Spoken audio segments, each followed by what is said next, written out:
사람들은 좀 어떻게 지내셨습니까? 네, 저는 오늘 그 소개를 잘 해주신 것처럼 원래는 이쪽 그 VR이거나 이쪽 IT, 그러니까 소프트웨어 관련된 회사를 다니거나 연구를 했었던 건 아니고 그 전까지는 대기업에서 표준화라는 활동을 했었고 그거의 연장선상에서 나와서 2010년부터는 한 5년 정도 표준화 컨설팅 그리고 표준화 제가 직접 회의를 참석하는 일들을 했었는데 가장 최근에 저희 오디오 쪽에서 국제 표준으로 했었던 게 이제 엠팩에서 엠팩 H3D 오디오라는 표준을 했고요.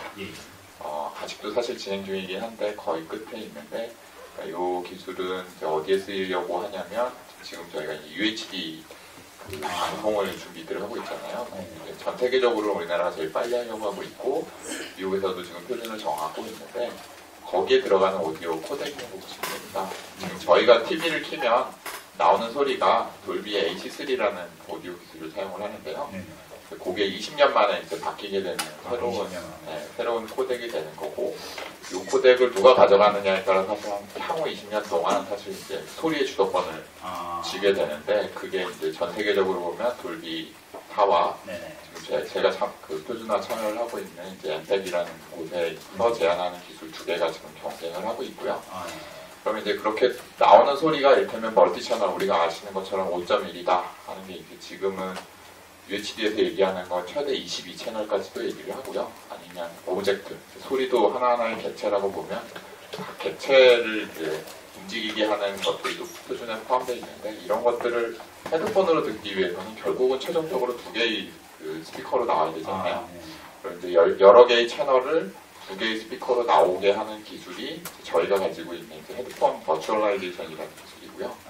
그걸 이제 표준화를 이제 거기까지 하는데 좀 전에 말씀드린 엠팩에서의 표준화를 진행을 했고 저희가 굉장히 운이 좋게도 전 세계적으로 그 기술 경쟁할 때 이제 퀄컴이라거나 일반인들 좀 모르십니다만 이제 프라운어퍼라는 회사가 저희가 음악 듣는 MP3라는 기술의 모든 원천 기술을 가지고 있거든요.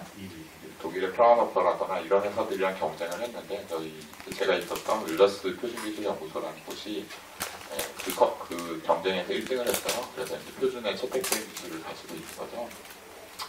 이제 그 기술이 이제 VR 아까 말씀드린 헤드폰 버추얼라이제이션이라는 기술인데 이 기술이 결국은 말씀대로 가상 공간의 소리를 만들어주는 헤드폰을 통해서 그 기술이기 때문에 마침 그게 이제 표준화가 끝났던 시점에 시장에 여기 계신 분들이 열심히 하고 계시던 이 VR이라는 게 시장에서 핫해지는 걸 보면서 지금이 때구나라고 생각을 하고 저희 지금 가우디 오디오 랩이라는 회사를 창업을 하게 된 거죠. 그래서 창업을 하고부터 저희가 이런 회사를 합니다라고 하니까 또 사회 분위기가 굉장히 좋아서 좋은 투자도 받고 그래서 지금 이제 열심히 달리고 있는 그런 상황입니다. 청원하사는 굉장히 중요한 기술이거든요. 저도 오큘러스 제가 세상 시절에 지금도 오큘러스가 쓰고 있는 솔루션이 있어요. 네. 가상현실이 화두가 되면서 아까 말씀하신 채널이 이제 그 양쪽 왼쪽하고 오른쪽밖에 쓸 수 없는 상황인데 그 공포 같은 게임 한 가지 있잖아요. 공포 게임들. 예를 들어서 바이오 하자드라든가 이런 공포 게임 같은 거 했을 때 일반 2D 모니터로 보시게 되면은 실은 사운드가 스테레오만 나오면 되거든요. 그래서 사운드의 존재가 실은 어디에 나오는 관계가 없어요. 근데 가상현실은 헤드셋을 통해서 제가 머리를 좌우로 움직이면서 볼 수 있도록 사해준 거기 때문에 좀비가 만약에 여기서 나타났다 그러면 실질적으로 공간에서 여기서 사운드가 나와줘야 돼요. 만약에 좀비를 여기 있는데 사운드가 앞에서 나오면 좀비가 눈에 보이지 않는 상태에서 좀비 있어 막 이럴 거 아니에요. 그러니까 분명히 사운드 소스가 여기 나와줘야 좀비 여기 있구나 하고 도망가거나 뭐 걔랑 싸우거나 할 수 있는 판단을 할 수가 있거든요. 그래서 3D 사운드는 VR 쪽에서 굉장히 그 주목받고 있는 솔루션이고 잘 되면 팔릴 수도 있겠네요. 투자해 주십시오. 설명 너무 잘해주셨는데요. 그 이유 때문에 이제 VR 쪽에서 사운드에 대한 관심 혹은 주목이 좀 굉장히 높아진 것 같고요. 마침 불행히도 어떻게 보면 이제 세상을 위해서는 불행이고 저희를 위해서는 다행인데 그 전까지 이제 오디오 혹은 사운드 시장이 그렇게 좋은 시장은 아니었어가지고 이쪽을 전공했었던 분들이 업계를 많이 떠났어요. 저희 표현으로 이제 좀 씨가 말라간다고 하는데 저희 전공을 했었던 사람들이 국내를 물론이고 이제 전 세계적으로 다 그런 상황이어서 그분들을 이제 다 저희가 긁어모으면 결국 저희만 그 솔루션을 가질 수 있을 거다라고 생각을 하고 그런 전략으로 좀 준비를 하고 있습니다. 투자는 나중에 좀. 지금 그러면은 투자는 이게 뭐 1차적으로 받으신 상태예요? 예, 시드 펀딩을 소프트뱅크하고 캡스톤 파트너스한테 받았고요. 지금은 그걸로 최소한의 인력을 일단 가지고 출발을 하고 있습니다. 많은 분들이 좀 궁금하실 것 같은데 서 대표님은 지금 내각이 사실 이제 2번 정도 되셨지 않습니까? 네. 그때 지사장이셨는데 되게 좀 짭짤한가요? 정확한 금액을 좀 밝히긴 그렇지만 먹고 사는데 불편함이 없을 정도로 벌었습니다. 왜 이 시간에 나와서 이렇게 하실지 저 잘 모르겠습니다. 잠깐 이제 마음을 추스리고 이제 잠깐 시작하려면은 엠팩을 이제 어떻게 보면 이제 대변을 하시게 된 건가요, 그 기술을? 네, 그 엠팩은 결국은 이제 하나의 회사의 기술로만 이루어지지는 않고요. 각 그 내부 펑션별로 여러 회사들이 제안한 기술이 다 이제 뭉쳐서 하나의 표준이 만들어지는데 말씀대로 이제 헤드폰 쪽 관련돼서는 저희가 이제 저희 기술이 가지고 있는 거고요.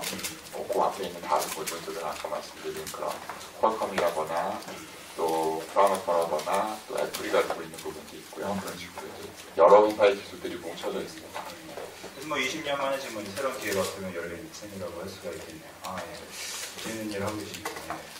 최재형 부사장님도 요즘 굉장히 바쁘시죠. 요즘 뭐 VR 얘기 나올 때마다 여기저기 또 불려다니시느라고 선두주자의 책임을 잘 하시느라고 힘드신 것 같아요. 네, 뭐 저희가 뭐 스코넥이라는 회사가 사실 아까 소개해 주셨듯이 사실 10년이 넘게 한국에서 이제 사업을 진행해봤는데 사실 이렇게까지 스코넥이 알려진 적은 없었어요. 근데 최근 이제 작년 정도부터 VR이라는 걸 이제 저희가 시작을 하고 그리고 뭐 컨텐츠를 이제 시장에 내보냈을 때 뭐 그게 어쨌든 VR에 대한 경험이 많은 사람들이 지금 없는 상황이기도 하고 그리고 뭐 저희가 쭉 해왔던 컨슈팅이라는 장르를 이제 VR로 접목했다는 부분이 그리고 사실 VR에서 1인칭의 그 게임을 개발한다는 게 사실 누구나 처음에는 VR이 뭐 1인칭일 거야 라고 생각을 합니다.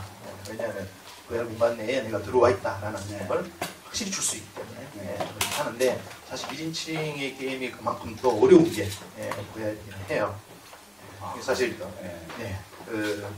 뭐 이런 말도 들리기도 합니다.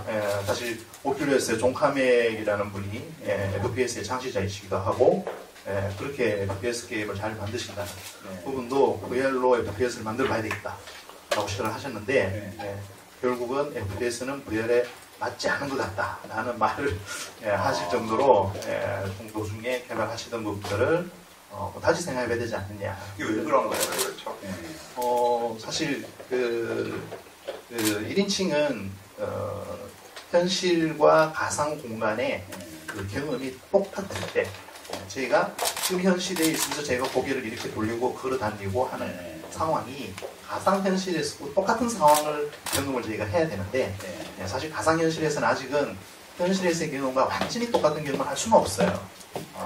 그러니까 시각을 일단 VR에서는 볼 수 있죠.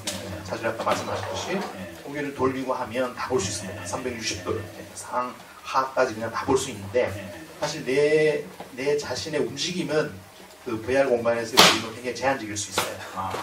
뭐 그걸 위해서 이제 지금 최근에 많이 뭐 VR 하드웨어 쪽에서도 포지션 트래킹을 할 수 있는 장치들을 많이 해주곤 하지만 자기 자신의 움직임의 포지션 트래킹 자체가 완벽하지 않으면 이제 어지러움을 느끼게 되는 경우가 생기거든요. 그런 경우가 1인칭일 때 가장 심하게 또 나타나게 되기 때문에 아마 어렵다라고 하는 것 같습니다. 좀 첨언을 드리면 보통 이제 FPS 게임 하시는 분들 서든어택이나 뭐 스페셜 포스 같은 게임 하시다 보면 실은 캐릭터가 달리는 속도가 초인이에요, 초인. 인간이 달릴 수 없는 속도로 달리거든요. 근데 그냥 그 2D 모니터만 보더라도 실은 이게 어지러움을 유발할 수 있습니다. 그래서 FPS 장면은 어지럽죠. 모든 사람들이 즐길 수 있는 장면은 아니에요. 근데 가상현실에서 즐기시게 되면은 제 몸은 가만히 있는데 시각적으로 굉장히 빠른 움직임을 감지하다 보면 거기서 오는 그 약간 좀 시각 정보와 신체의 정보가 부딪히기가 되면서 심하게 어지러움을 느끼는 분이 더 많아요. 그래서 내 몸의 움직임은 가만히 있는데 빠른 움직임에 의해서 멀미 현상이 좀 발생을 하고요. 또 특히 지금은 컨트롤러가 게임 컨트롤러를 많이 쓰고 있는데 다들 가장에서 이런 생각 보세요. 왜 내 몸은? 왜 내 손은 없어? 이런 말씀하시거든요. 그래서 아까 모든 동작이 다 그러는 것이 아니라서 1인칭 시점에 게임을 만들다 보면은 그런 문제들이 발생하고 있습니다. 그러니까 생각같이 이제 몸이 안 움직이게 해주는 마음은 형상인데 몸은 그런 게 많이 느끼죠. 나이 들어가면서. 그래서 이제 저희가 그 모탈 브리츠는 사실 1인칭입니다. 1인칭이고 그리고 저기 나타났을 때 총을 적들한테 쏘고 또 이동도 하고 하는 어떤 그러한 물론 좀 복잡하다고 생각할 수 있는 VR에서는 할 수 있는 어떤 그런 요건을 갖춘 게임이지만 나름 어지럽지 않게 잘 이동이라는 부분을 저희 나름대로의 해결 방법을 이용을 해서 구현을 한 게 좋은 평가를 받고 있다고 생각합니다.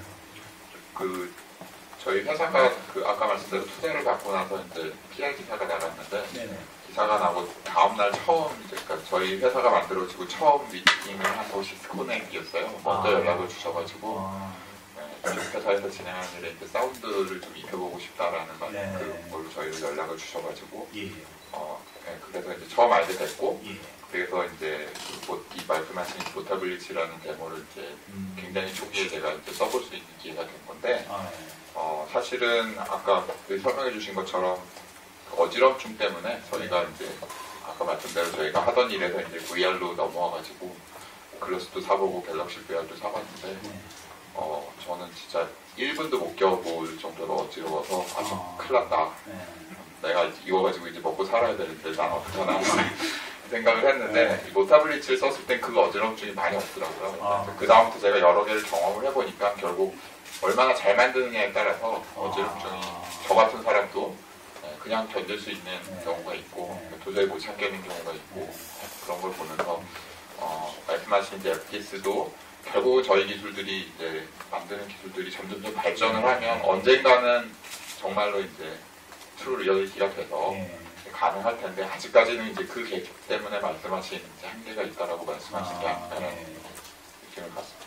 그럼 정말 그 잘 만든 게임은 그런 어지럼이나 멀면 좀 덜한 걸로 봤을 때는 아까 방금 말씀하신 것처럼 그 진정한 그런 현실성에 근접하지 못했던 것 때문에 그랬던 네, 맞습니다. 딱 그 차이. 결국 이제 와서 배운 거지만 결국은 저희 머리에도 이제 일종의 저희 귀 쪽에 자이로 센서들이 있는 거잖아요. 이걸 통해서 저희가 인식을 하는 공간감과 가상 세계의 공간감이 조금이라도 불일치를 하면 어지러움이 생기는 것 같고 그것 때문에 저희들이 불편해하는데 그걸 얼마만큼 더 이제 정확하게 맞춰주느냐가 그건 핵심이 아닌가라는 그것도 이제 기술의 힘으로 극복될 수 있다. 그리고 한 가지 좀 재미있는 사실은 정말로 나이가 중요한 요소인 경우도 있습니다. 제 아들 저를 보고 나이를 말씀하셔서 실은 5살짜리 제 아들한테 씌워주면 전혀 어설프지 않고 신나게 놀거든요. 그러니까 이게 나이가 어릴수록 뭐 바이킹도 잘 타고 뭐 이런 롤러도 잘 타잖아요. 오히려 나이가 들면 들수록 처음에 잘 탔던 것이 못하는 경우도 종종 발생하는데 가상현실의 그 멀미 현상은 나이가 젊을수록 좀 적은 편인 것이 좀 있고요. 제가 이제 오큘러스를 처음 갖고서는 이제 게임쇼를 다니면서 다양한 연령과 다양한 그 성별과 다양한 인종에게 테스트를 좀 많이 해보잖아요. 다니면서 수천 번 했을 거야, 아마 그 데모를. 근데 그때마다 젊은 사람일수록 와 재밌다고 나이가 들수록 막 어지러워 하는 경우가 좀 많더라고요. 너무 재밌는 수학 상식이네요. 네. 근데 경험의 이렇게 보는데요. 경험의 차이가 아닐까. 경험의 차이.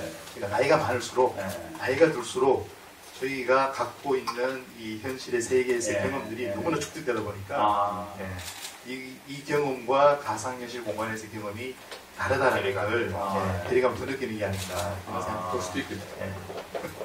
근데 사실 저희는 지금 VR이라는 3차원 그리고 입체 공간 사실 VR은 사람들에게 영상을 제공한다기보다는 공간을 제공하는 네. 이런 거거든요. 근데 그 공간에 대한 이해는 사실 저희가 너무나 익숙합니다. 네. 뭐 저희가 태어났을 때부터 이 공간 속에 태어났고 이 공간을 보고 자라왔고 네. 그런데 이제 저희가 2D의 TV 디스플레이라는 거에 제가 이제 경험을 하게 되죠. 태어나서 그런 것들을 사실 어릴 때부터 2D 경험에 대한 아마 처음 TV를 본 어린이들은 생소할 거예요. 네. 왜 공간이 없지? 네. 이렇게 이해할 수도 있어요. 네. 근데 이제 그게 계속 경험이 쌓이다 보면 2D는 저렇게 되는 거야. 라고 이제 생각을 하게 되겠죠. 근데 지금은 제가 2D 디스플레이에 대한 익숙함이 너무나 익숙하니까 2D에 대한 경험과 3D에 대한 경험이 조금 혼재되어 있지 않나. 영상을 볼 때는 2D 해야 되는데 저기서는 저렇게 움직여도 되는데 지금은 제가 이렇게 움직이면 저는 움직이지 않는데 이 공간 속에서는 제가 움직이고 있다라든지 이런 부분에 대한 경험의 차이들이 결국은 저희가 계속 우리 VR을 하는데 조금은 방해 요소가 되지 않나 이런 생각입니다. 굉장히 저는 근거가 있는 재밌는 인사이트를 좀 얻은 것 같고요. 사실 사운드에 대해서 저희가 공간을 인식을 하는 방법이 딱 이 경험 때문에 가능해지는데요. 우리가 아주 일반적으로 다 이해할 수 있는 상식이 저희 귀는 2개, 센서가 2개 있는 거잖아요. 센서가 2개면 1차원으로밖에 이 방향을 인지 못하는 게 매우 정상입니다. 근데 저희는 아마 눈을 감고도 제가 얘기를 하고 있으면 이 소리가 어느 스피커로부터 소리가 나오고 있다는 걸 대충 감을 잡으실 거예요. 앞에서 소리를 내고 있는지 뒤에서 소리를 내고 있는지. 그럼 2개의 센서로 동일한 거리 앞과 뒤라고 하면 이걸 구별하지 못해야 정상인데요. 저희는 이걸 학습적으로 알고 있어요. 그래서 앞에서 나오는 소리는 저희 귓바퀴를 이렇게 튕겨서 들어오고 이쪽에서 나오는 소리는 왼쪽 귀로 들어갈 때는 이렇게 헤드 쉐더링이 되고 여기로 들어오는 소리는 이렇게 들어온다. 그럼 저희 귀 안에는 여러 개의 필터를 가지고 있어서요. 프리퀀시 어널라이즈를 해서 이쪽에서 들어오는 소리는 이렇게 필터링이 돼서 들어오고 이쪽에서 들어오는 소리는 이렇게 필터링이 들어온다는 거를 학습적으로 하는 거죠. 경험에 의해서 앞에서 나온 소리, 뒤에서 나온 소리, 위에서 나온 소리, 아래에서 나온 소리를 구별을 하게 됩니다. 그러니까 결국은 학습을 많이 할수록 방향에 대한 이 인지도가 더 좋아지는 거고 그 벽을 어떻게 보면 깨버리니까 거기서 오는 이제 인지 부조화가 생기는 게 아닌가요? 지금까지 어떻게 보면 우리가 겪은 딱 그 정도를 가지고 우리 신체가 일종의 이제 보정을 해줬는데 이제 그럴 필요가 갑자기 사라지니까 좀 충격을 느끼게 되죠. 난감해지는 거죠. 그렇군요. 아까 그 우리 최 교수님 말씀하신 것 중에서 뭐 지금 현대 인류가 이제 2D에 지나치게 익숙해졌기 때문에 그 자체도 일종의 우리한테는 이제 아주 친근한 이제 현실이 됐다 이런 현재 철학적인 코멘트를 철학반 아닙니다. 코멘트를 해주신 것 같은데요. 그 스코텍이 좀 남들이 줄 안 가는 길을 가셨어요. 예전에는 콘솔 뭐 이런 레저 게임기 이런 거 여러 가지 유혹이 많았을 것 같은데 온라인 게임 만들었으면 맞습니다. 저희 스코텍은 정말 외로운 길을 걸었던 것 같아요. 한국에서의 게임의 모든 게임 업체들이 온라인을 할 때 지금 아직 온라인을 한 번도 해본 적이 없습니다. 한 번도 해본 적이 없습니다. 한 번도 해본 적이 없습니다. 그래서 그런 일이긴 한데요. 왜 사실은 기회를 잡아야 되잖아요. 기회를 잡으려면 그 기회의 땅에서 사실 한국의 온라인 게임이 2000년도부터 시작을 해서 굉장한 세계적으로 명성을 날리고 있을 때 저희는 왜 우리 콘솔 게임을 만들고 있었다는 게 지금 생각하면 그 회사 자체에 왜 그런 판단을 했을까라는 생각을 합니다. 온라인 해야 되는 게 아니었나. 약간 반전이 있네요. 그러니까 외로운 길을 걸은 거에 대한 지금의 그 후회가 보긴 오죠. 그런데 뭐 지금 생각을 해보면 또 사실 VR이라는 걸 제가 하게 된 이유는 콘솔과 아케이드를 해왔기 때문에 쉽게 설득할 수 있다고 생각을 해요. 사실 아케이드는 모든 각 하드웨어들의 사실 여러 가지 센싱들을 많이 사용을 합니다. 사실 건 슈팅만 해도 타겟팅을 에이밍을 하기 위한 센싱들을 많이 사용하고요.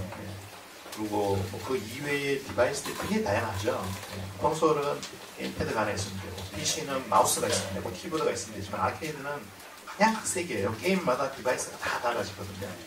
그런 것들을 준비하기 위한 뭐 개발을 해오면서 좀 다양한 경험들을 쌓아온 게 결국은 개발자들한테 이번에 VR 기기라는 건 뭐 HMD도 필요하고 또 HMD 이외에 다른 디바이스도 또 필요할 수도 있거든요. 뭐 지금 뭐 리모션도 나오고 뭐 여러 가지 외부 디바이스들이 나오고 있습니다만 또 그런 디바이스들을 이해하는 데는 많은 도움이 되지 않았나 생각합니다. 실은 이제 스코넥을 처음 된 건 제가 오플러스 세상 시절에 처음 뵀었는데 아마 2014년 초였던 것 같아요. 그때 오시면서 딱 말씀해 주신 게 아케이드 쪽 그 게임을 개발하시다 보니까 이미 오큘러스와 같은 헤드셋을 내부적으로 개발하고 있었더라고요. 네, 실은 그 소니에서 나온 HMG라고 하는 이제 그 영화 관람 기기가 있습니다. 그 기기에다가 센서를 붙이셔갖고 실은 아케이드 형태의 VR 슈팅 게임을 이미 오랫동안 준비를 하고 있었어요. 그러다가 갑자기 오플러스가 나오면서 선두를 빼앗겼다고 좀 한탄을 하셨는데 실은 이쪽 분야에서는 스코넥이 갑자기 장르 나타나서 뭔가 그 했다는 업체가 아니라 실은 그쪽에 아케이드 노하우를 쭉 쌓아오시다가 아씨 이거 만들어야 되겠다 하고선 내부로 개발하시다가 오플러스가 선발로 뻑 쳐오면서 이제 좀 방향을 바꾸신 것 같은데 정말 그 남들과 다른 길을 성견지명이시죠. 초록색은 성견지명이라거든요. 얼렁뚱땅에 무슨 이제 소장이 같은 뭐 느껴지기도 하고 하여튼 뭐 네 분이 의기 투합하면 심지어 한국 이제 컨텐츠 뭐 요즘 한류 얘기 많이 합니다만 재미난 일이 많이 일어날 것 같긴 해요. 근데 어떤 계기로 이렇게 그쪽 VR에 다들 투신하게 되셨는지 좀 궁금해요. 어떤 계기로 다들 저는 똘끼로 했죠. 똘끼. 처음에 오큘러스를 창업하겠다라고 뛰어들 때는 주변에서 말렸어요. 왜냐면 그 가상현실이라고 하는 것은 컨셉이 새로운 건 아닙니다. 이미 오래전부터 가상현실을 구현하기 위해서 여러 업체들이 시도를 했었고 그 시도가 다 실패를 했어요. 한 번도 성공한 적이 없는 부분이라서 저 같은 경우에는 너는 엔지니어도 아니고 뭐 네가 이걸 해본 적도 없고 뭐 어느 날 갑자기 게임 뭐 회사에 있다가 이걸 하겠다고 뛰쳐들면은 전문직 없는 내가 이거 왜 하니?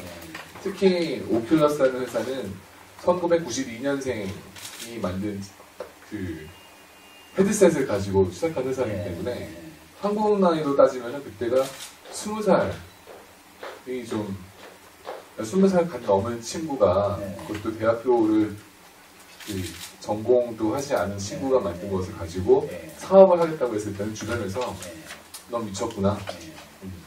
애도 있고 뭐 결혼한 남이 그걸 하겠냐. 그래서 한마디로 그냥 똘끼로 도전했던 것 같습니다. 어떻게 그 계기가 되신 거예요? 그 창업을 처음에 같은 팀에 속하신 건가요? 그러니까 이제 그 오큘러스의 CEO로 있는 브랜든 리리브라는 사람은 원래는 제가 스케일폼이라는 회사에 지사를 했을 때 그 회사의 대표였습니다. 그래서 그 사람이 스케일폼을 오토데스크에게 매각을 하고 그 다음에 이제 2012년 E3 때 2013년 E3 E3 때 존 카맥이라고 하는 개발자가 만든 둠 3를 VR 피팅한 게 있었어요. 그러니까 좀 기술수가 있는데 일단 존 카맥이라는 분은 또 Man to be Seen이라고 하는 그 포럼에서 이 팔머 럭키라고 하는 오큘러스 리프트의 초기 디자인을 했던 친구와 그 만나게 되고 그러면서 존 카맥이 야 네가 갖고 있는 기기 좀 한번 내가 써볼 수 있겠니? 좀 사면 안 되겠니? 근데 좀 팔머라는 친구는 워낙 게임광이라서 네가 그 전설적인 그 존 카맥이야? 하고 내가 내 기기를 주겠다. 그래서 한번 해봐라. 존 카맥이 그 기기에다가 둠3라는 게임을 최적화를 시킵니다. 그래서 그게 2013년 E3에 딱 잠깐 나오게 됐는데 그때 외국 그 언론들이 우와 그 VR 느낌이 장난 아니다 라고 이야기하면서 그때 이제 브랜든이라는 친구가 또 E3에서 팔먼한 친구를 만나게 되고 네. 그러면서 팔먼한 친구한테 야 이거 우리 같이 사업해보자 네. 라고 제안했는데 팔먼한테 까입니다. 아, 팔먼은 나는 이거 갖고 사업해서 할 게 없는데 그냥 그 친구는 정말 순수하게 네. 나는 이거를 가지고 그냥 내가 좋아하는 게임을 네. 좀 3D를 해보고 싶어서 만들어 본 거라고 아, 하는 친구였어요. 그러면서 킥스타터라고 하는 네. 그때만 하더라도 그때만 좀 하더라도 크라우드 펀딩이 좀 생소했던 네. 건데 그 킥스타터를 통해서 실은 우리가 왜 DIY라고 Do It Yourself라고 하는 걸로 그냥 잘 도면도만 딱 그려놓고 사람들이 어떻게 만들지만 알려주려고 했던 거거든요. 네. 근데 브랜든이 딱 약간 사업가의식을 가지면서 그 친구를 이제 회유를 했어요. 어떻게 했냐면 돈 $1,000까지 딱 수표를 써주면서 이거를 딱 가지고 네가 먹고 튀든 아니면 그걸 가지고 네가 만들어 오든 아무튼 $1,000를 나 줄 테니까 이거 가지고 일단 뭔가 좀 샘플을 만들어 와라. 근데 이제 지금이야 팔먼 럭키는 뭐 수백억 대의 부자긴 하지만 그때만 해도 굉장히 가난한 학생이었기 때문에 $1,000을 갖고 원래 튈까 하다가 그 친구 말로는 그래서 뭐 자기들 믿고 이제 제품 만들어 오라 했으니까 만들어서 그 첫 만남을 가지고 그거를 가지고 이제 계속 회의를 하면서 같이 하자 그거 하다가 이제 스케일폼 매각 대금과 그다음에 이제 가이카이라고 하는 회사가 또 하나 있거든요. 가이카이라는 회사를 아시는 분들인지 모르겠지만 그 회사가 2013년도에 소니에게 $378 밀리언 매각이 된 회사입니다. 지금의 소니 플레이스테이션에 이제 소니 플레이스테이션 온라인이라는 기능을 그쪽에서 좀 구현해서 클라우드 스트리밍을 가지고 있는 회사인데 그 회사에 실은 또 브랜드에 투자를 해갖고 또 한 번 매각을 한 적이 있어요. 그래서 그 돈을 가지고 킥스타터를 또 해서 모금을 해서 목표에서 나오게 되고 그러면서 한국에 들어와요. 그러면서 나 저를 이제 그 스케이프 대상으로 있었기 때문에 야 동일아 실은 딱 한국에 들어왔는데 딱 하루밖에 없다. 너 꼭 만나야 되겠다. 그래서 만나서 그 친구가 딱 그러더라고요. 딱 한 핸드폰만한 디스플레이를 딱 가지고 오더니만 내가 지금부터 너한테 보여줄 것은 미래의 게임 산업을 바꿀 거라고 했는데 뭐 이렇게 조그만 상자 하나 가져와서 이게 무슨 미래의 게임 산업을 바꾼다는 거야? 하면서 딱 받았는데 그때만 하더라도 그냥 쓰는 게 아니었어요. 그냥 디스플레이 보드가 있고 눈에 갖다 대고 보는 형태였는데 그걸 또 보여주기 위해서 막 불도 끄고 막 컨텐츠 닫고 막 그렇게 해서 보여주더라고요. 그래서 그거 딱 보여주면서 이거 같이 할래? 라고 물어보면서 그때 처음 봤던 느낌이 너무 강렬해서 그때 바로 학계나 말을 못하고 저도 먹여서 찾을 수 있으니까 그랬다가 좀 고민하다가 같이 합류를 했죠. $1,000는 안 주는데. 안 주더라고요. 월급도 깎더라고요, 확실히. 이 업계가 아니었어서 네. 업계에 들어오고 나서 이제 전설적으로 들려오는 이름들을 막 이렇게 편하게 친구처럼 얘기하는 분을 제가 옆에 두고 얘기하니까 비슷한데요. 감사합니다. 네. 대표님 어떻게 돼요? 지금 여기서 얘기한 이분들이 이렇게 해서 성공적인 매각을 하고 아까 얘기한 일튼 브랜단 같은 친구가 얼마 전 오큘러스 키노트 하는 그 스피치를 보니까는 우리 페이스북 창업주랑 이렇게 허그하고 이런 걸 보니까는 스케일이 다른 사람들이구나라고 제가 생각을 했는데 그래서 그 페이스북이 오큘러스를 매각했다라는 게 작년 3월인가 기사였을 거예요. 그때가 아까 말씀드린 이제 저희 표준화가 마침 끝나고 4월이 그러니까 저희 표준화가 이제 1년에 4번 회의를 하는데 국제 도시를 돌아다니면서 하는데 그 4월 회의가 발렌시아에서 했었습니다. 스페인 발렌시아에서 끝나고 이제 바르셀로나에 가서 같이 지금 이제 코파운더가 된 CTO 하는 친구랑 같이 이제 이제 우리 이거 끝났는데 뭐 해볼까 하는데 마침 이제 그 기사를 저희가 보게 된 거죠. VR이다. 마침 그 바르셀로나가 이제 가우디의 도시잖아요. 회사 이름도 거기서 딱 나왔죠. 게임 오디오에서 사실 온 거고요. 게임 오디오의 마지막 O를 빼고 다시 읽어보시면 G 오디오가 이제 가우디가 된 거죠. 그래서 회사 이름은 가우디라고 그 당시 그렇게 지켜졌고 어떻게 보면 모티베이션이 됐던 회사가 오큘러스라는 회사였고 저희도 그 시장에서 사운드가 다시 한번 혁신을 해서 우리 지금 소비자들한테 밸류를 줄 수 있는 최적의 시작이다라고 생각을 해서 이제 창업을 할 그 마음의 계기를 세운 시점이고요. 그리고부터 어떻게 보면 시간적으로 보면 한 1년 정도 저희는 준비하는 시간이 있었던 거죠. 그리고 나서 이제 오래돼서야 이제 회사를 독립적으로 창업을 하고, 그리고 아직은 저희 회사가 전혀 존재감이 없는 소위 말해서 늑보잡이잖아요.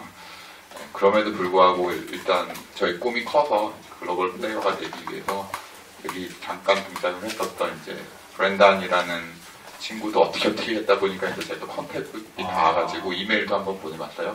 한 달 전인데 되게 친절하게도 오디오는 이 친구랑 얘기를 하면 돼라고 그쪽 이제 오디오 담당자 커넥션을 연결을 해주더라고요. 그 다음에 우리가 뭘 보여주면 되지라고 지금 고민을 하고 아직 그 다음 이제 연락을 안 했는데 더 빠른 컨택이 여기 있었다라는 걸 오늘 알고 끝나고 나서 한번 다시 그냥 제 얘기를 한번 해봐야 될 것 같아요. $1,000 받기로 $1,000 크지 않을까요? 어떻게 보면 소 대표님이 하셨던 일이 자극이 돼가지고 이제 또 다른 스타트업이 이제 생기고 그렇게 되는 것 같아요. 사실 이 분야가 요즘에 보니까 뭐 투자 규모나 이런 게 좀 상당히 남다른 면이 있더라고요. 잠깐 보니까 엊그저께 플레이풀이라는 회사도 네, 그 회사. 네. 플레이풀도 250억 원 정도. 오케스트레이라는 게임을 가지고 네, 주거 유치를 했고 또 아주 또 시끄러웠던 게 매직립. 매직립이라는 회사가 지금 한 2010년에 창업한 회사인데 아직 아무것도 안 보여주고 있고 데모만 유출하고 있어요. 홈페이지만 이쁘게 만들어놨어요. 네. 진간현실 쪽으로. 5천억 원 들어가 있다고 지금. 구글에서. 그래서 이제 규모가 다른 것 같아요. 네. 전 대표님 표정이 보물을 발견한 RPG의 주인공 같은 그런 표정. 저는 이제 개인으로 계속 전 회사에 들어가 본 적이 없이 계속 개인 사업을 계속 유지를 하고 있거든요. 그래서 그런 분들이. 알겠습니다. 어떻게 전 대표님부터 잠깐 여쭤보면은 VR에 이제 S3D에서 최근 이제 VR 쪽으로 뛰어드셨잖아요. VR의 그런 계기 같은 게 있습니까? 저는 자연스럽게 먹고 살려고 이제 자연스럽게 뛰어들었는데 처음 접하게 된 이유는 이제 제가 입체 영화 쪽을 상당히 좋아했습니다. 아바타를 보고 이거는 신세계다. 요걸 해봐야 되겠다 싶어가지고 그 전에는 이제 모션 그래픽 쪽을 하다가 입체 제작 쪽으로 들어와서 하다 보니까 너무 한국 쪽에서는 이게 빛이 안 보이는 겁니다. 그러다가 오큘러스 DK1을 처음 접하게 됐는데 처음에는 별로였습니다. 처음에 별로였는데 다시 한 번 더 이제 DK2가 나오고 VR 한번 해보면 재밌겠다 해가지고 단편 영화를 찍게 됐고 입체 360도 VR 단편 영화를 찍었는데 그게 생각보다 반응이 좋더라고요. 그 전에는 뭐 터널 3D나 이런 거는 아무도 몰랐거든요. 극장 개봉을 했는데도 몰랐는데 그 단편 영화를 한번 찍어서 오픈도 안 했는데 이슈가 조금 되더라고요. 그래서 이게 내 길인가 보다 해가지고 쭉 하고 있습니다. 지금 이제 교육 사업까지 사업은 아니고요. 거창한 사업은 아니고 지금 이제 나이파라는 단체에서 교육을 하고 있습니다. 하고 있고 지금 온라인 교육 쪽으로도 한번 해볼까 싶어가지고 수요가 좀 많아가지고. 후진 양성에 되게 있으시고. 후진은 아니고 정보를 공유하는 거죠. 안 그래도 전 대표님 한번 저희 회사에서도 모시고 세미나를 한번 받고 싶어가지고 일찌감치 사실 성함을 듣고 알고 있었는데 워낙 바쁘시다는 얘기를 들어가지고 제가 이 자리에서 사실 공헌을 받고 싶습니다. 저희 회사에 한번 와서 좀 몸값입니다. 혹시 SBS 슈퍼모델하고 너무 찍어서 그런 거 아니에요? 가면은 교육을 하면은 SBS 슈퍼모델들이 오시거든요. 한번 참여해 주십시오. 무료입니다, 무료. 준비하셔야 되겠습니다. 잘 이해를 못해주는데 슈퍼맨들이 왜 와서 듣습니까? 촬영을 하게 되면은 모델이 필요하지 않습니까? 그래서 원래는 남자, 여자 모델이 왔었는데 제가 강하게 주장을 해서 여자 모델만. 남성분들은 한 번씩 수업 들으시면 아마 좋은 시간 될 겁니다. 아주 분위기가 사랑방 분위기로 해서 죽어가는 정보도 많고 아주 좋습니다. 뭐 아까 그 이제 여러 가지 뭐 기기 얘기들이 좀 많이 나오는데요. 이제 오큘러스 같은 것도 많이 이제 그게 그런 거를 써본 게 이제 자극이 돼가지고 또 이제 일을 시작하신 것 같아요. 요즘엔 오큘러스뿐만 아니라 여러 가지들이 많이 나오는 것 같아요. 뭐 MS 홀로렌즈 뭐 이런 것도 있는 것 같고. 좀 어떻습니까? 그 기어 VR로 또 하시기도 하셨고, 뭐 요즘 뭘로 해야 될까? 좀 좋은 거 있습니까? 뭘로 해야 되냐고요? 뭐 기기는 사실 많습니다. 사실 너무나 많아서. 맞나요? 정말 많습니다.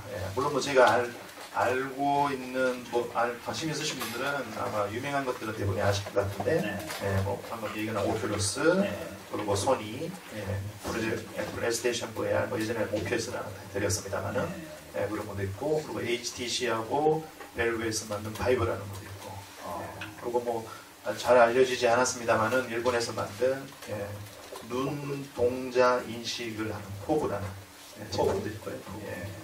그리고 레이즈사에서 만든 OSVR이라는 것도 있고, 뭐 어떤 지금 알려져 있는 것 이외에도 특히 저희가 뭐 북미나 이런 데서는 많이 알고 그래도 발표도 하고 많이 있습니다만 중국 쪽은 더 많습니다.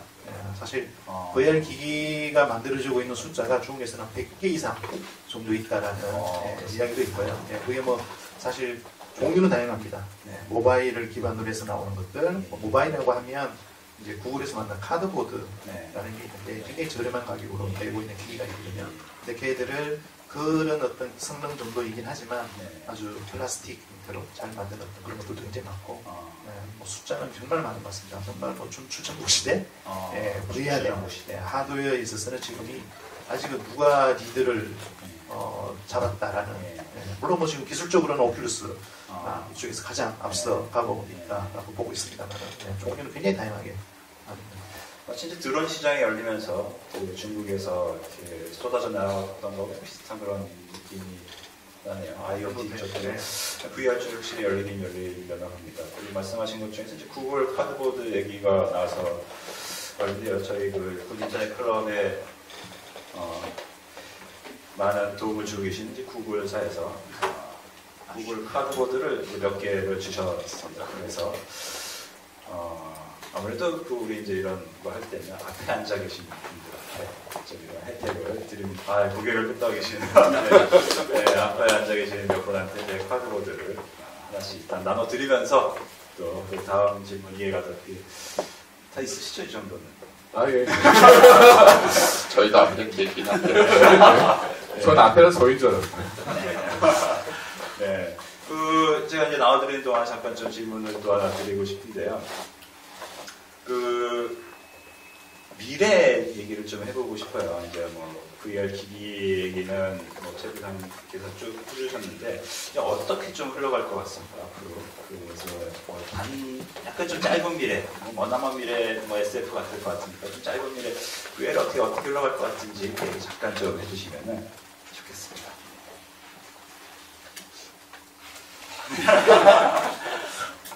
그 VR 산업은 이제 하드웨어하고 이제 소프트웨어로 나눠지겠죠. 일단 모든 하드웨어는 실은 거기를 운영할 수 있는 소프트웨어가 없으면 실은 무용지물과 가깝습니다. 여러분들 혹시 명텐도라는 단어 기억하시는지?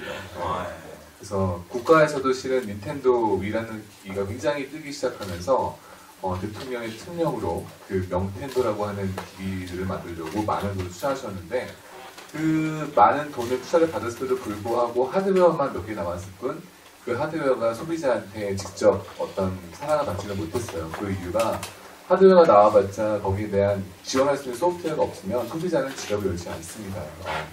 그런 면에서 아까 언급했던 하드웨어 회사들, 오큘러스, 그 다음에 소니, 그 다음에 HTC와 그 벨브라는 회사가 합작한 바이브라는 기기들이 아마 시장에서 가장 먼저 두가 되지 않을까 싶어요. 왜냐하면 플레이스테이션 VR은 어차피 플레이스테이션 4라는 기기가 전 세계에 2천만 대 이상이 지금 팔릴 상태입니다. 그래서 잠재의 수요가 굉장히 높은 시장이기도 하고 또 게임을 지속적으로 만들고 있고 이번에 E3에서만 발표한 게임도 한 15종이 넘을 정도로 VR 콘텐츠에 대한 그 개발 의지가 굉장히 높습니다. 그래서 여러분들이 플레이스테이션 4를 가지고 계신다 그러면 거기서 이제 플레이스테이션 VR을 하신다 그러면 그 소프트웨어 그 생태계가 잘 구축되어 있는 플레이스테이션 쪽이 굉장히 좀 많은 두가 보일 수 있을 것 같고요. 그리고 또 PC 쪽 같은 경우에는 오큘러스라는 회사가 지금도 굉장히 그 많은 외국 회사들과 협력을 하면서 다양한 컨텐츠를 또 구축하고 있습니다. 그래서 거기서 E3에서 나온 게임의 숫자만 8종 정도가 지금 나와 있는 상태이고요. 계속 지속적으로 라인업을 늘리고 있는 상태이죠.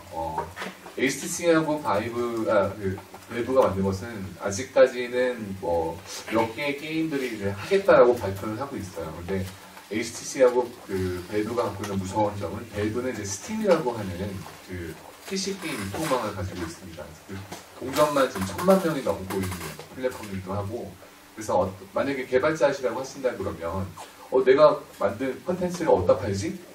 할 경우에 일단은 밸브는 굉장히 큰 유통시장을 갖고 있는 회사이기도 해서 컨텐츠를 판매하는 굉장히 좋은 가능성이 있어요. 그런 회사들이 아마 빠른 시일 내에 시장을 장악하지 않을까라는 생각을 가지고 있습니다. 일단 세일즈 면에서요. VR이 주는 경험은 크게 두 가지가 핵심입니다. 하나는 몰입감, 그리고 두 번째는 현장감이라는 것이 있어요. 그래서 저 같은 경우에는 고소공포증이 되게 심합니다. 근데 고소공포증이 심한데 VR 컨텐츠 데모 중에 고소공포증을 느낄 수 있는 컨텐츠가 있습니다. 근데 일반 2D 화면에서는 그냥 높은 데 있구나 하지만 가상현실을 쓰게 되면 정말로 그 고소공포증을 느낄 수 있을 만큼 현장감이 뛰어납니다. 그리고 데모 중에 막 뭔가 날라오는 데모가 있거든요. 뭐 사람들 보면 되냐면 오오오오오 이러면서 막 정말로 막 몸을 움직이면서 피하려는 경향이 굉장히 높습니다. 10중 8구 같은 걸 그렇게 하시거든요. 그거 자체가 현장감이 엄청 뛰어나는 거거든요. 그래서 지금 우리가 알고 있는 2D 디스플레이를 통해서 저 어떤 사용자 경험이 전혀 바뀌는 경험이 되기 때문에 앞으로 그 컨텐츠 디자인에 대한 어떤 발전도 상당히 빠르게 되지 않을까 싶습니다.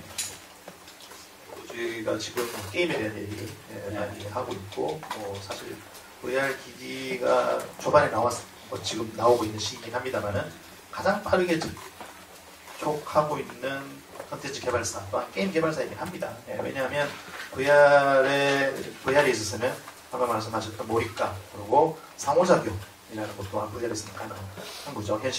현실 속에서의 경험과 같은 유사한 상호작용을 할 수 있는데, 그런 상호작용을 하기 위해서는 인터랙티브 성하게 들어가야 되는 거죠, 요소가. 그리고 인터랙티브한 요소를 넣어줄 수 있는 분야는 지금의 영상 컨텐츠를 만들고 있는 분야 중에 게임에서입니다. 영화를 제가 보고 어떤 여러 가지 영상을 보고 있지만 그 내에 스스로 내가 그 공간에 있는 객체에 어떤 영향을 주기 위해서는 인터랙티브한 들어간 요소가 들어가야 되는 게 게임 개발사만이 할 수 있는 분야라고 볼 수 있는 거죠. 그래서 게임 개발사가 지금의 VR 산업에 있어서 물론 게임이 아닌 다른 여러한 컨텐츠들 또한 지금 VR을 굉장히 많은 분야에서 접목을 하시려고 해요.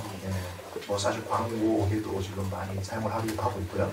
그리고 건설 쪽에서도 사용을 하려고 하고 있고, 뭐 영화 쪽에서도 사용하려고 하고 있죠. 영화도 지금까지는 그냥 보아온, 그냥 시나리오가 어디 흘러가는지를 보는 것만으로 만족했던 영화라면 이제 아마 보는 입장이 아니라 내가 그 영화 속에 한 분야를 뭐 주인공이 될 수도 있겠죠.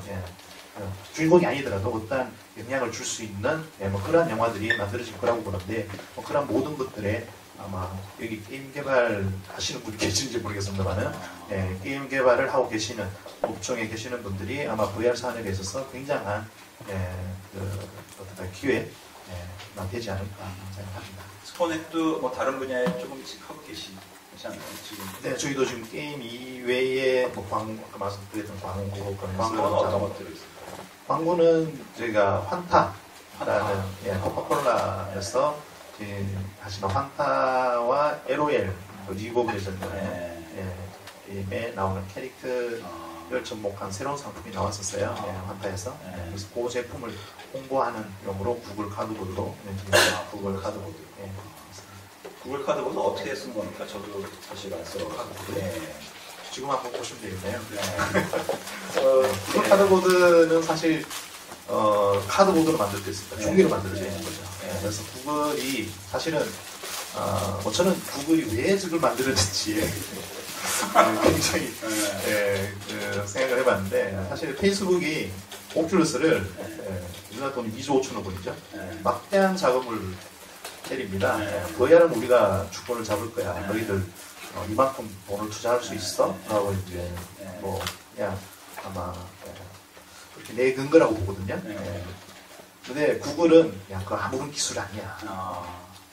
VR이라는 게 하드보드하고 렌즈만 있으면 되는 거야. 뭐 이런 의도로 구글이 내지 않았나 싶어요. 그래서 이게 뭐 구글에서 낸 거는 한 2만 원, 3만 원 하지만 그 설계도를 오픈해서 나오고 있는 제품들은 2,000원, 3,000원 정도 합니다. 아주 상가하게 제작을 할 수 있고요. 지금 보시다시피 종이로 만들어져 있는 젤을 조립만 하면 그리고 자기가 갖고 있는 핸드폰을 끼기만 하면 VR을 경험할 수 있는 거예요. 아까 그 논평이 상당히 흥미로웠습니다. 이저원을 투자한 경쟁사의 그 물먹이는 상당히 저는 그렇게 생각합니다. 기발한 발상으로, 역발상으로. 예, 저는 그 페이스북이 VR로 들어왔다라는 게 굉장히 어떻게 보면 아까 말씀하신 미래에 대한 어떤 비전이 페이스북이라는 회사의 어떤 아이덴티티를 보면서 생각하면 좋을 것 같은데요. 결국 그 SNS라는 게 이 현실이 아닌 그 버추얼 공간, 사이버 공간상에서 뭔가 네트워크를 만드는 거잖아요. 근데 이제 그거의 익스트림이 되면 결국은 VR을 통해서 모든 게 이루어지는 세상을 그리는 거죠. 그래서 쉽게 생각할 수 있는 것이 우리 영화 매트릭스와 같은 상황이 딱 연출이 되는 거죠. 뒤집어 쓴 상태에서 저는 그 공간에 있는지 현실에 있는지 구별을 못하게 그냥 그 공간에서 모든 일이 이루어지는, 그래서 그 안에서 채팅을 하고 그 안에서 영화를 보고 그 안에서 친구들을 만나고 그 안에서 게임도 하고 모든 게 그 공간에서 이루어지는 월드를 그리고 있는 것 같고요. 그래서 운 좋게도 이제 얼마 전에 그 해외에서 하는 관련된 전시회를 이제 가서 VR 관련된 스타트업들이 모여 있는 곳을 좀 구경을 했는데, 지금 말씀드린 이제 요거에 해당하는 각각의 펑션에 해당하는 재밌는 스타트업들이 굉장히 많이 생기고 있습니다. 이를테면 VR로 채팅을 하는 것을 이제 구현해가고 있는 회사, VR로 뭐 당연히 게임도 있지만 뭐 이를테면 카지노 같은 것들을 구현하는 회사. 또 재밌는 것 중에 하나가 VR이라는 이 공간이 생기고 나니까 결국은 이런 컨텐츠를 만드시는 분들의 이제 창의력들이 계속 생겨나고 있는 상황인 것 같은데, 하나는 이제 미국의 이제 9.11 전화로 이 콜이 있었던 상황을, 실제 상황을 VR로 재현을 하는 거예요. 그러니까 범죄 현장에 제가 딱 가서 앉아가지고 그 상황을 지켜보는 거죠. 어떤 대화가 있었고 그 집 안에서 어떤 일이 벌어져서 갑자기 총을 쏘게 되고 이런 것들을 그 안에서 경험을 하니까, 이게 이제 뉴스로 리포트를 받거나 TV, 아까 얘기했던 TV는 이제 저와는 다른 저 멀리 있는 세상이었는데 이제 갑자기 그게 이제 저한테 이제 완전히 몰입감 혹은 현장감이 오는 상황으로 바뀌어버리는 거죠. 그러니까 굉장히 다른 체험들이 만들어지겠다라는 것을 사실은 이제 느낄 수 있었습니다. 근데 이제 VR이 근데 좀 뭐 안 좋은 점도 있지 않을까? 아까 뭐 멀미나 어지럼증 얘기하셨는데, 보니까 아까 잠깐 얘기했던 매직 립 같은, 여기 이제 CEO가 말하기를 여기는 뭐 방식이 이제 망막에 바로 쏜다고 하더라고요. 지금 같은 3D 스테레오스코프는 다양한 일시적이고 이제 영구적인 신경병리학 문제를 야기할 수 있다, 이런 발언을 해가지고, 물론 이제 경쟁사를 이제 디스하는 것이기는 합니다만, 뭐 이런 좀 화제가 된 적이 있어요. 근데 이런 우려를 뭐 상당히 많이 할 것 같아요. 최근에 요즘엔 스마트폰만 가지고도 뭐 그런 몰입 얘기, 여러 가지 또 의료계에서 충분히 얘기 나오고 있는 와중에 VR까지 가게 되면 더 안 좋은 얘기 나올 것 같은데, 여러분들 생각은 어떠세요? 그런 어떤 사회적 우려들. 모든 기술은 다 그 음과 양지가 있다고 생각합니다. 제가 어렸을 때만 해도 저희 부모님이 TV 보는 거 안 좋아하셨어요. 너 TV 보면 눈 나빠져. 제가 막 게임할 때도 너 눈 나빠져. 근데 눈이 나빠진 건 사실이었는데, 그렇다고 해서 저희가 TV라는 기기가 하진 않았잖아요. 모니터도 그렇고. 그래서 어떻게 보면 가상현실이라는 것도 분명히 하드웨어 이것도 너무 장기간 쓰게 되거나 혹은 너무 장기간 뭐 노출되는 것은 좋을 리가 없을 것 같아요. 다만 그 기기를 어떻게 잘 활용하고 어떻게 잘 쓰느냐의 문제인 거지, 그렇다고 해서 그런 기기가 가지고 있는 장점을 포기할 필요는 없거든요. 그러니까 뭐 실은 이런 말도 있어요. 게임할 때도 이런 말씀 많이 하세요. 뭐 어느 대학에 어떤 애가 총기 난사를 했는데 그 애가 알고 보니 이런 폭력적인 게임을 즐겼다더라라는 것으로 막 매도를 하시는데, 저도 폭력적인 게임 굉장히 좋아합니다. 근데 아직도 누구 죽여본 적은 없어요. 바퀴벌레 같은 벌레를. 그러니까 그거는 실은 그렇게 약간 좀 저는 좀 오바스러운 느낌이라고 생각하고 있고요. 중요한 것은 얼마큼 내가 똑똑할 수 있느냐를 배우는 것이 중요하다고 제가 또 한마디 말씀을 드리면 일단 VR의 좋은 부분이 너무나 많아요. 너무나 많은 거죠. 그러니까 좋은 부분과 나쁜 부분이 아까 말씀하셨듯이 어떤 기술이든 간에 병행을 할 수 있는데 제가 어떤 부분을 취할 거냐라는 거죠. 그러니까 좋은 부분이 적다면 사실 나쁜 부분이 너무나 많다면 제가 없애버리면 되겠죠. 그렇지만 VR은 지금 저희가 경험해오던 그러한 부분보다도 훨씬 더 높은 사람들한테 쉽게 경험을 전사해 줄 수 있다는 거. 그러니까 뭐 예를 들면 전혀 미국에 갈 수 없는 아주 불쌍한 뭐 국내에서도 많이 있을 수 있겠죠. 그렇지만 해외에 나가면 저희 한국보다도 훨씬 더 불우한 어린이들, 사람들은 많습니다. 뭐 그런 사람들한테 쉽게 내가 뉴욕의 거리를 VR 기기를 끼면 구경할 수 있는 거죠. 그리고 지금 많은 비용을 들여서 해야 되는 경험들 또한 굉장히 적은 비용으로 그 실제 상황을 저희가 시뮬레이션 할 수 있고 좋은 부분들이 너무나 많은 기능이기 때문에 사실 문제가 되어지는 부분들은 저희가 알고 있으면 얼마든지 해결할 수 있는 방법을 물이 좋으신 분들이 많이 또 해결해 주실 거라고 생각하고요. 당연히 그러기 위해서 저희는 기술을 계속 발달시키는 거라고 보기 때문에 나쁜 부분을 자꾸 강조하는 것보다는 좋은 부분들 저희가 어떻게 활용할 건지 그 좋은 부분들을 어떻게 활용을 해서 사회에 유익한 상황을 만들어 나가느냐라는 거에 집중을 하면 VR은 아마 미래의 가치를 누리고 있다고 생각합니다. 두 분도 뭐 동의하시나요? 네, 저는 뭐 동의합니다. 저희 와이프가 전자파를 좀 싫어합니다. 그래서 제가 이 VR 하는 걸 상당히 싫어합니다. 상당히 왜냐하면 디스플레이 자체가 가까이 있기 때문에 여기서 나오는 전자파를 상당히 우려하더라고요. 다들 어머니도 다들 그러실 것 같습니다. 청소년들 어머니도. 근데 아마 만약에 이제 제대로 된 교육 콘텐츠가 VR 콘텐츠가 나와서 애들이 성적이 올라간다고 또 얘기가 될 것 같아요. 그래서 이 콘텐츠를 어떻게 조금 더 안정적으로 저희 영상 같은 경우에는 레프트 라이트가 영상이 촬영을 하게 되면은 영상이 약간씩 다르거든요. 그거를 보정을 해주면은 조금 더 받아들이기가 좀 수월하거든요. 수월하다는 건 멀미가 덜하다는 네, 멀미도 덜하고 오래 장시간 보더라도 좀 눈의 피로도가 덜한 거죠. 그런 기술을 개발하기 위해서 열심히 노력하고 있습니다. 거기에서도 약간 특히 장인의 손길이 좀 필요한 거거든요. 그렇죠. 영상 부분에는. 근데 이제 많은 분들이 이제 걱정이 되는 게 그거 뒤집어 쓰고 계시는 분들을 밖에서 보면은 좀 걱정이 되는 부분이 있어요. 그것도 실은 좀 느낌이 다르게요. 물론 지금에 나오고 있는 헤드셋의 디자인 자체는 섹시하진 않습니다. 특히 여성분들이 정말 싫어하세요. 왜냐면 이 쓰는 부분에 있는 약간 이제 피부에 닿는 부분이 존재하거든요.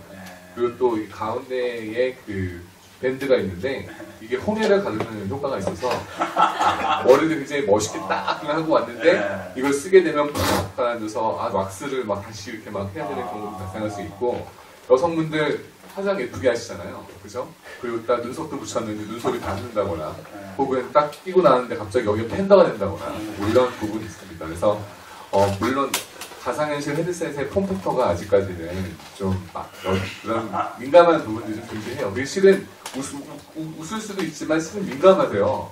네, 제가 한번 여기 삼성전자 딜라이트 강남역에 기업에 처음 나와서 누가 그걸 보러 가나 탁 하고 앉았는데 예쁘신 여성분이 계신데 그 남자친구분이 야 이거 진짜 끝나줘 써봐. 안 쓸래. 왜 안 써? 화장 지워진단 말이야. 막 이런 말 하실 정도로. 근데 그건 다 이해하고 있는 부분이고요. 지금의 HMD가 지금의 이 형태 될 거라는 것은 그것도 이게 영구적으로 될 거라는 것은 아닌 것 같습니다. 조금 더 실은 브래드라고도 얘기했던 건데 앞으로 미래의 가상현실 기기는 약간 좀 섹시한 오클리 같은 안경으로 진화할 수 있지 않을까. 아직까지는 기술적으로 거기까지 가기에는 많은 허들이 존재하지만 결국에는 이 컨텐츠가 계속 발달하게 되고 많은 사람들이 가상현실에 대한 니즈가 더 높아질수록 여러분들이 쓰고 계시는 안경 형태를 좀 더 멋있는 사이버틱한 안경이 될 수도 있다고 생각하거든요. 그래서 그 부분은 초기는 좀 있지만 이거 참 생각도 못했던 거네요. 그런 사연을 한번 하고 나니까 오데오 가르마의 판다가 돼버리는 거라서 옛날에 그 뮤지컬 이렇게 하듯이 이렇게 딱 손에 들고 하는 거면은 여성분들도 충분히 쓸 수 있겠네요. 네. 멀리서. 네, 재미난 얘기 듣다 보니까 시간이 훌쩍 지나가지고 또 이제 아쉬우니까 오늘 또 이 비를 뚫고 오신 여러분들한테 이제 질문 한 2개 정도 받아볼까 하는데요. 뭐 질문 계신 분들 손 들어주시면 질문 받도록 하겠습니다. 네, 네, 두 분 손 들으셨습니다.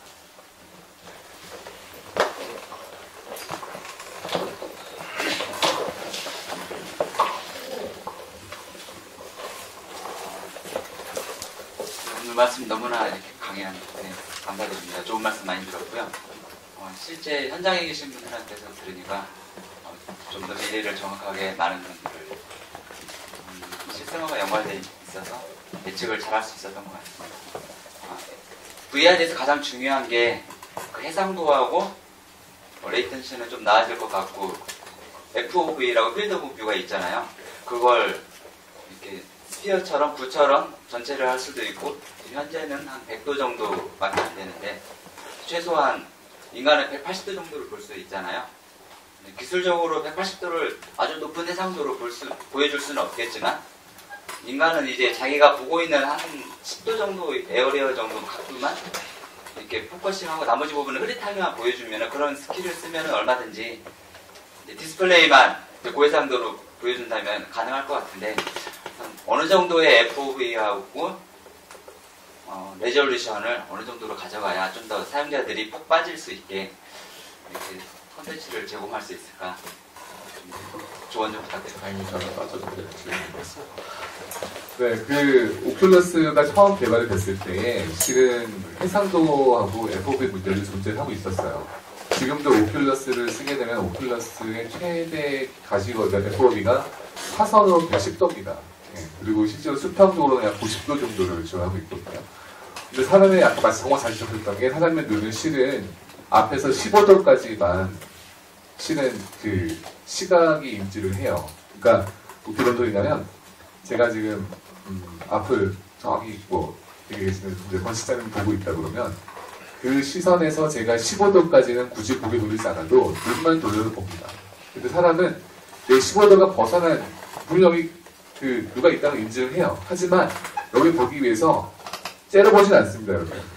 예, 왜냐면 굉장히 피곤해요. 누구 째려본다는 거 사실이. 그렇기 때문에 자연스럽게 사람은 자기의 고개를 돌려서 15도에 놓으려고 하는 경향이 높습니다. 예. 그렇기 때문에 처음에 오큘러스 썼을 때 약간 좀 물안경 쓴 느낌 같은데 옆에 보면은 막 이렇게 뭐가 막힌 것 같은데라고 하다가도 딱 고개 돌리는 순간 계속 포커스가 맞다 보니까 잠깐만 하다 보니까 그 110도가 점점 잊혀지게 되는 경향이 높아요. 네, 그거는 거기서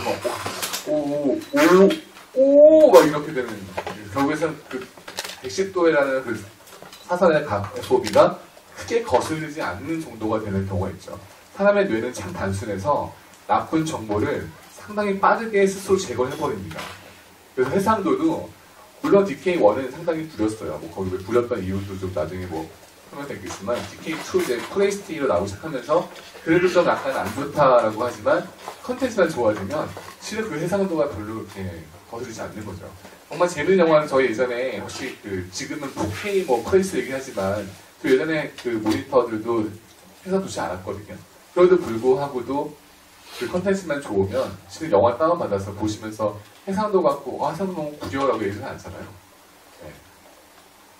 뭐 그럼 내셔널 지오그래피 같은 정말 좋은 해상도가 필요한 것이 아닌 이상은 해상도가 좀 덜 민감한 부분이 있습니다. 하지만 그럼에도 불구하고 일단은 그 디스플레이 회사들, 그러니까 삼성 디스플레이나 LG 디스플레이 같은 회사들은 꾸준히 해상도를 좀 증가하고 있고요. 심지어 소니 같은 경우에는 최근에 4K 폰을 만들어냈어요. 네. 그래서 그 소형 디스플레이가 해상도 높아지는 것은 어떻게 보면 불가항력적으로 가능하긴 합니다. 다만 여기서 개발자분들에서 고민하셔야 될 것이 해상도 하시지만 실은 그 해상도를 지원해야 될 하드웨어까지도 고민하셔야 돼요.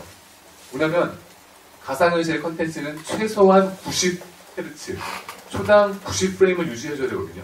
안 그러면은 레이턴시 때문에 막 드드드드 움직이는 것 때문에 거기서 오는 피로가 굉장히 높습니다. 그래서 90프레임 이상을 뽑아줘야 되는데 그거를 FHD 해상도로 양 눈을 갈라서 동시에 렌더링 건다는 것 자체가 어마어마한 실은 하드웨어의 부하 상태가 걸려버려요. 예.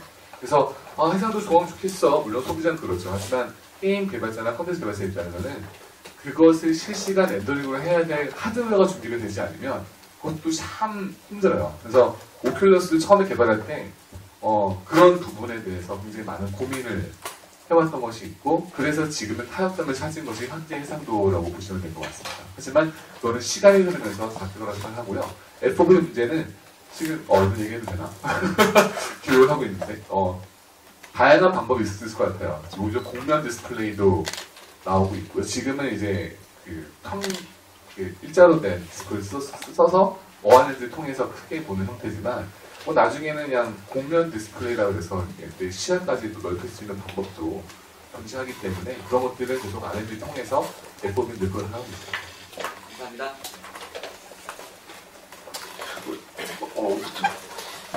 VR 최종 버전이 저는 게임이라고 생각하거든요. 다른 부분들은 단순한데 게임은 인터랙티브가 있어서 음향이라든지 아니면 여러 가지 360도의 인터랙티브가 있는데, 지금 대궁방우는 꾸레 부사님한테 묻고 싶은 거는, 그러면 지금 구현하고 있는 VR을 어느 정도 몇 분 정도까지 가는 건지. 네. 그리고 이제 또 이 인지 부조화 있잖아요. 몸과 뇌하고의 그 부분을 어떻게 해결하게, 게임에서 어떻게 하게 돼서 어떤 준비하고 있는지. 네, 플레이 타임은 사실 지금 현재의 그 VR 기기에서는 저희가 추장을 하고 있는 시간은 한 10분 정도라고 보시면 될 것 같아요. 10분에서 한 15분. 예. 사람에 따라서 굉장히 다양합니다. 예. 전혀 어지럽증에 강한 사람들은 30분을 해도 전혀 어지럽증을 못 느낀다는 사람도 있고요. 진짜 좀 심한 사람들은 한 1분, 2분만 해도 어지럽다고 하는 사람도 있어요. 그냥 저희 게임뿐만 아니라 그냥 영상을 보는 자체에도 그렇게 느끼는 분들이 있다고 하긴 하는데, 저희 게임의 플레이 타임은 지금 현재는 40분 정도 플레이 타임으로 지금 이제 개발을 하고 있고요. 그리고 물론 난이도가 또 굉장히 다양하니까 그 난이도 포함을 하고 또 능숙하지 않은 플레이를 하는 사람이라면 훨씬 더 긴 시간을 플레이할 수 있는 거라고 생각을 합니다. 그렇지만 이제 항상 콘텐츠를 개발을 할 때 사람들이 적정 시간으로 플레이를 하고 세이브가 될 수 있는 타임들을 줘야 될 것 같아요. 임의적으로 세이브를 할 수 있는 기능이 주어진다면 훨씬 더 좋겠지만, 모든 게임의 모든 포인트에 다 세이브 포인트를 넣을 수는 없으니까 최대한 짧은 시간 내에 세이브할 수 있는 코스를 그어서 플레이하는데 크게 지장 없이, 내가 눈이 좀 피곤하면 금방 그만두고 다시 시작을 해도 될 수 있는 부분들을 아마 콘텐츠 내에 두어야 된다고 생각을 합니다. 그리고 저희가 지금 개발하고 있는 부분도 말씀하셨던 어지럼증이라든지 플레이하는 데 장애가 될 수 있는 요소, 이런 부분에 대해서는 역시 하드웨어가 해결해줘야 될 부분도 아직은 있습니다. 그리고 하드웨어를 저희가 자체적으로 하드웨어까지 개발은 아니더라도 이런 단인들이 하고 있는 부분은 외부 디바이스를 활용한 어지럼증을 없앨 수 있는 요소도 좀 연구를 좀 하고 있는 부분도 있습니다만은, 그건 별개에 두더라도 일단 컨텐츠 내에서 어떻게 유저들이 경험하는 실생활의 경험과 그리고 컨텐츠 내에서의 경험이 유사하게 해주느냐, 똑같을 수는 없다고 생각을 해요. 당연히. 사실 현 세계에서는 아주 리얼한 움직임과 아주 리얼한 이 배경의 공간들이 주어지지만, VR에서는 아무래도 CG로 만들어야 되고, 그걸 또 그 공간 내에 내 자신이 같이 움직일 수 있으면서 게임을 할 수 있는 공간은 제가 사실 갖고 있지는 않습니다. 방에서 게임을 하거나 의자에서 앉아서 게임을 하거나 해야 되는 상황적인 게 항상 주어지니까, 그 주어진 상황 내에서도 어지럽지 않게끔 어떻게 할 거냐라는 게 저희 아주 큰 숙제이기도 합니다. 저희는 지금 모탈에서는 해결하고 있는 거는 최대한 사람들이 인지하는 인지 요소들이 있잖아요. 인지 요소들의 정보를 유저 인터페이스적인 부분으로 정보를 많이 개입을 좀 하자라는 게 저희 게임의 가장 큰 포인트라고 보시면 됩니다. 예를 들어서 제가 저기를 이동을 합니다. 이동을 해야 되는 상황이에요. 저는 움직이지 않고 있는데 이동을 해야 되는 상황입니다. 그런데 어떻게 이동하는지 저에게 정보를 다 줍니다. 이렇게 이동을 할 거야 라는 경로를 다 보여주면 사람은 자연스럽게 그 경로가 가게 돼. 커브가 만약에 있다 치더라도 커브가 있는데 내가 커브를 컵으로 제가 보지 않으면 저는 정면으로 보고 있는데 제 몸이 이렇게 올라가면 어지러워요. 그런데 컵을 그려주는 곡선에 의해서 제가 이동을 한다 하면 보통 사람들은 그 커브 곡선의 위치에 가면 자연스럽게 고개를 돌려줍니다. 그게 사람의 심리인 것 같아요. 예. 그런 부분들까지도 저희는 게임 내에 주입을 하다 보니까 아무래도 이 정도 회계를 이동해서 어지러울 때는 많이 느끼는 부분들을 해소할 수 있지 않을까. 뭐 그거 이외에도 많은 정보들을 좀 더 개입을 해서 어지럼증을 없애는 방법으로 시도하고 있습니다. 현재 기술의 제약 조건은 이제 피해가는 노하우가 이제 충분히 쌓여있네요. 네, 그게 콘텐츠, 뭐 VR 콘텐츠 개발에 있어서는 좀 시간적인 부분도 필요하겠지만 아마 다들 연구를 하시면 익숙해지는